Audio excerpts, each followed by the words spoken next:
Cue intro. Sunday, bloody Sunday. Wait. Today's not Sunday. I can't have my intro play when it's not Sunday. No. Alright. No intro today. Sorry about that. So today, I'm going to do a catch-up video. Not a catch-up video, but a catch-up video. I feel really behind because I haven't done a video just talking about books like you guys did, and then at the end I'm also going to do quotes. So try to knock out two birds with one stone. This is going to be another long video, and I'm sorry about that because in my Sunday video, I said I would try to keep it under 5 minutes, but that's just not going to happen when I talk about books or quotes. Sorry. Before I show you this first book here, I want to just tell you guys that I'm a writer. I won't tell you what I write because you guys will think I'm weird. I did NaNoWriMo, which is National Novel Writing Month, which usually happens in November, but they now have camps set up for June and August. They're virtual camps. I will link the sites in the doobly-doo. So you basically write 50,000, yes, 50,000 words of a novel in 30 days. In August it's 31, but in November and June it's 30. The creator of NaNoWriMo wrote this book, No Plot, No Problem, a low-stress, high-velocity guide to writing a novel in 30 days, which was my Bible during June. I read from it just about every day, trying to get through NaNoWriMo. I guess it was tough, but I did manage to win, or finish, I guess. But it was a good book. I wouldn't suggest it if you're not planning on writing a novel in 30 days, but for somebody who did plan on doing that, it was a fantastic book, gave a lot of insight. The author is Chris Batty. James Patterson is probably one of my favorite authors ever. I will show you my shelf that I literally have dedicated to him. There's easily 36 books out of his 80-some.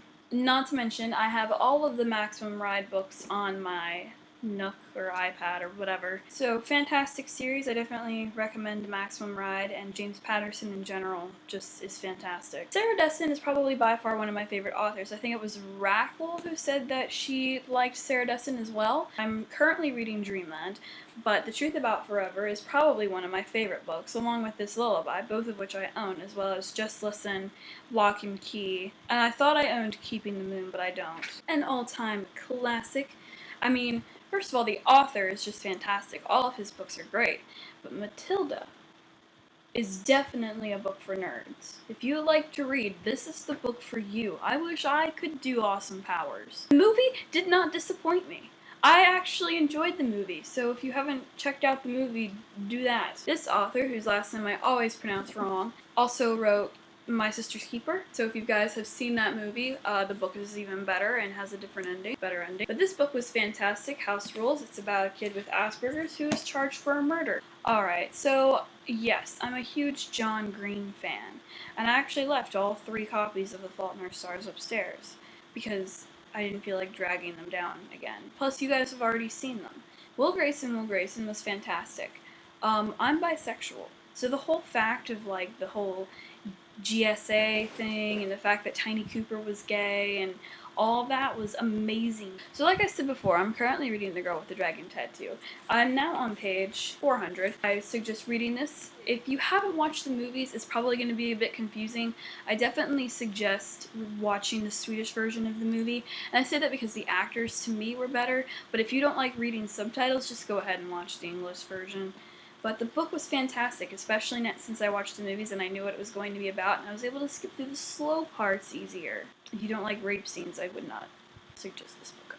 More John Green books. We got Paper Towns, which was, I actually read them in order of publication. So I think it was Rackle who actually suggested this book, The Perks of Being a Wallflower, which has been my favorite book for a very long time now. My mom just finished reading it, and now her license plate is actually Infinite, so people who have read that book will get that reference. It was a fantastic book. I definitely recommend it. It was confusing, and then I reread it and I understood more. So the more times you read it, the more you get and understand. I also enjoyed the fact that it was written in letters because I am currently working on a book that's written in letters, so this kind of gave me some ideas and insight. So Sandra Parshall's The Heat of the Moon. This was fantastic, great mystery, and not as confusing as I thought it was going to be, and I met this author. Then there's the obvious, do I even need to go into this? I can see my entire set from here. I'll show you guys at the end of the video.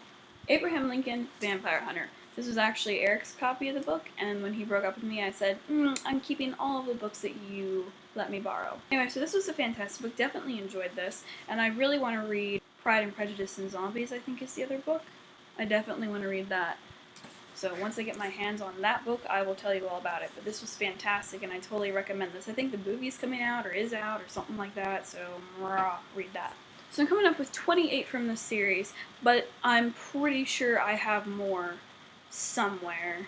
I think the total I have is like 33, 32, something like that. Anyway, so this is the Warrior series. Look at the bent page at the bottom, look at the cracks on the back. It's been a well-loved book. And it was for free on iBooks on my mom's iPad, so I got it on there.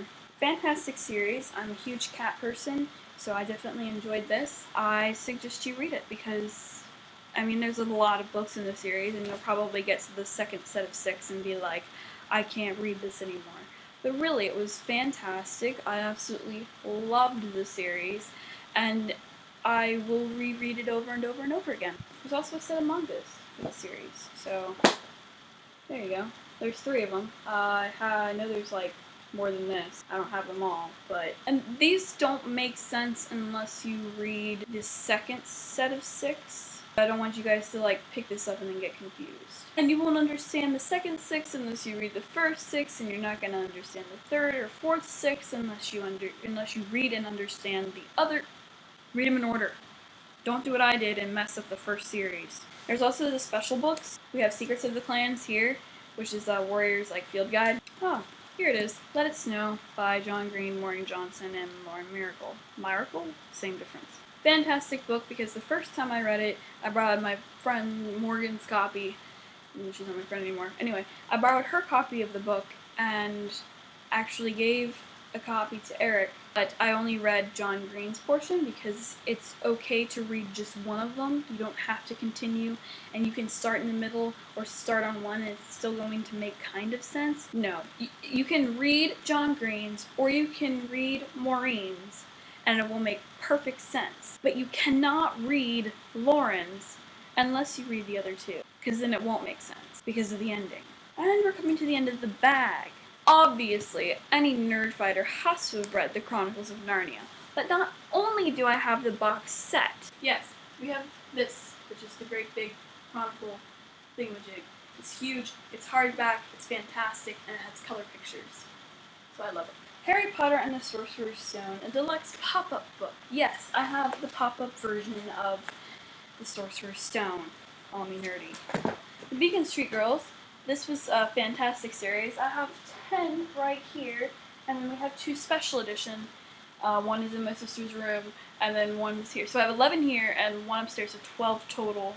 Fantastic series. I totally recommend it if you're a young teenage girl. Rackle, Sarah, Taylor, Sydney. Really old box set copy of Lord of the Rings. I also have The Hobbit, too, but it's not old like these. So this was one I had to read for school. It's called Anthem by Ayn Rand, and it was fantastic. Read it freshman year, and if you like dystopian societies, Sarah, and you like science fiction, Jeremy, I definitely recommend this book. Definitely, I cannot express to you how much I love this book. It's fantastic. Do I need to say words? Here When the Crown by Robin McKay. Definitely suggest this book. It was fantastic. Need I say words? My copy. I actually enjoyed reading this for school, because I didn't read it when we were supposed to read it. I totally guessed everything that was happening in the book. I failed all the quizzes and everything because I didn't want to read it. But as soon as the test was about to come up, I read it and then reread it. And I think it took me 2 days, just pretty much straight reading. And it was fantastic. And that was my freshman year. So definitely a good book. And I'm glad that the other nerd fighters in this collaborative channel love this book as well. If you feel like crying, helped me through middle school. Best book ever. Read it countless times. I've seen the movie more times than I can recall, and it was one that we were forced to read in 7th grade, and I loved it. It makes me cry every time. I told you it wasn't going to be short. I haven't even gotten to quotes yet, and I haven't shown you my wall or my I need to just shut up sometimes. So movie magic. Right here we got all of my James Patterson books, which actually go off the screen, but I can't get the chair that I have the computer sitting on any closer. See my cat's tail? My Harry Potter books up here. My sister's actually reading Chamber of Secrets right now, so that's why that's missing. But I have all of them. This is The Stand by Stephen King, which I'm borrowing from somebody. The Life and Times of Albert Einstein, a biography. So quotes. So there's only a few that I have that were so profound to me from books. The one from The Outsiders is actually a poem written by Robert Frost, but I first heard of this poem from The Outsiders. And the poem goes, "Nature's first green is gold, her heart is hue to hold. Her early leaf's a flower, but only so an hour. Then leaf subsides to leaf, so Eden sank to grief. So dawn goes down today, nothing gold can stay." And I like that because then when I listen to The Wanted's Stay Gold Forever, or whatever the title of the song is, I think, well, nothing gold can stay forever. Nothing that is perfect is going to last. Nothing that seems golden or perfect or fantastic is going to stay that way, because everything good comes to an end. Notice that everything bad stays. Notice that sickness cannot just be gotten rid of. Notice that the wars are always going to continue. Notice that serial killers continue, and that new ones spring up all the time. Notice that heat waves stay. They don't just go away, and they come back every year. But that stays forever. But the good things in life, peace, chocolate, love, a relationship, it doesn't last forever. It eventually comes to an end, and it's sad. It's eventually disintegrate or are forgotten, and even the ruins that we see now, one day will no longer be standing. Nothing good is going to stay good. It eventually becomes pitiful to look at. It eventually becomes just a memory, and that's all we can do, is remember it. All we can do is think about what it used to be. Children are only going to remember how it is now. They're not going to understand what it was like in its glory days. And yeah, you can try to rebuild something, but it's not going to have the value or significance that the original did. Even gold one day is going to be worthless, because intelligence will surpass it, and it'll go back and forth. Intelligence, gold. Intelligence, gold. Society isn't going to be able to choose which one should be the most valued. Nothing gold can stay. Everything good comes to an end, because the bad things always invade. From The Perks of Being a Wallflower, on page 39. After the dance, we left in Sam's pickup. Patrick was driving this time. As we were approaching the Fort Pitt Tunnel, Sam asked Patrick to pull to the side of the road. I didn't know what was going on. Sam then climbed in the back of the pickup wearing nothing but her dance dress. She told Patrick to drive, and he got this smile on his face. I guess they had done this before. Anyway, Patrick started driving really fast, and just before we got to the tunnel, Sam stood up, and the wind turned her dress into ocean waves. When we hit the tunnel, all the sound got scooped up into a vacuum, and it was replaced by a song on the tape player, a beautiful song called Landslide. When we got out of the tunnel, Sam screamed this really fun scream. And there it was, downtown. Lights on buildings and everything that makes you wonder. Sam sat down and started laughing. Patrick started laughing. I started laughing. And in that moment, I swear we were infinite. That last sentence, "and in that moment, I swear we were infinite," is the biggest quote. It's something that I live by. That and the one that I will tell you about from The Fault in Our Stars. The reason I live by the quote, "and I swear in that moment we were infinite," is because all throughout my high school years, and now I'm going into senior year. I'm looking for the moment that I can say I felt infinite. But I guess really, so far, high school has been this great, big, just infinite thing. For those of you strangers that are going to be starting high school in the fall, don't be scared. I wasn't scared. In fact, because I hated middle school so much, I looked forward to high school. I was a lot more mature than a lot of my friends at the time and classmates, and I still am. I can't wait for college. I can't wait to leave high school now. But I don't want you guys to go into high school thinking that the kids are bigger and older and they're going to beat you up and stuff you into lockers, because that doesn't happen. You're going to come across stoners, and you're going to come across the druggies and the drunks and the people who just don't give a damn about high school. You're going to come across people who are smarter than you or who want to be your friend because you're smarter than them. And this is going to happen to you. It may not happen to you your freshman or sophomore years, and it may not happen to you your junior year. But it's going to happen because you're a nerd fighter, because you're smart, and because you know how to talk. Because you know how to be completely awesome, and they don't. And because of that, people are going to look up to you. All you guys have to do is keep a straight head on. I'm saying this because I'm the second oldest of this group now. Jeremy was the oldest, and he didn't go to high school. He was homeschooled. So I'm trying to give you the advice now, during the summer. And sorry for those of you strangers that have already started high school, but maybe this advice will still apply to you. If kids make fun of you, just ignore them. I did. And look at how well I turned out. I don't want you guys thinking that you have to be a certain way.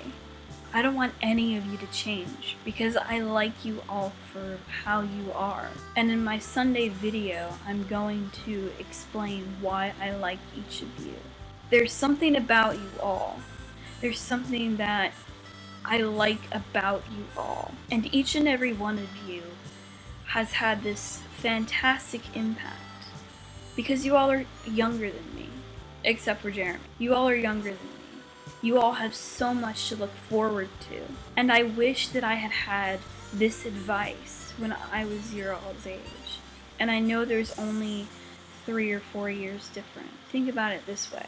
My sister's 13. She's going to be an 8th grader this year. And I wish that somebody for me had prepared me for high school, had said that high school wasn't going to be bad, and that middle school was definitely going to suck, because it did, for me.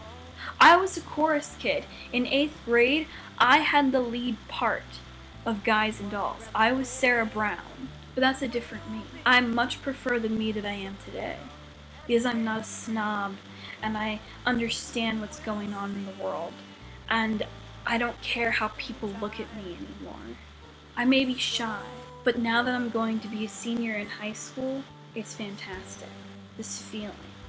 And I'm still looking for my little moment of feeling infinite.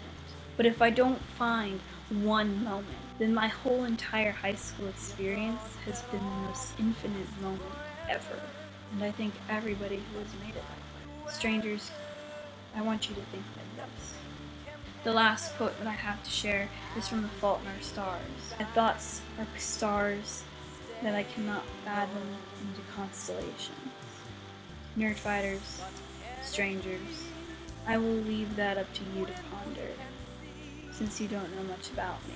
If you look at my main channel, maybe you can figure something out. Leave comments. My thanks. You all are fantastic and awesome. Dia to dia. I can't do it while you do. You guys are